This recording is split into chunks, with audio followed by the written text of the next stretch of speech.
To mark 10 years of Polo Storico, Lamborghini releases a short film series on the pillars of its heritage program. The Historical Archive, Committee of Experts, Restoration, and Certification of Authenticity.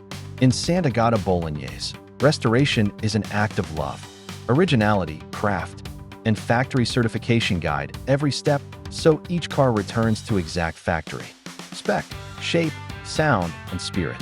A car is more than a vehicle. It's a milestone, says Alessandro Farmeschi, after-sales director and voice of the series. We apply the same rigor as a new Lamborghini. Nothing is left to chance. Paint tones, fabric textures, even the steering wheel feel are verified. Master artisans combine traditional methods with digital tools and archival data to recreate discontinued parts and follow original drawings. Fidelity to origins, detail, and passion turn every restoration into a rebirth.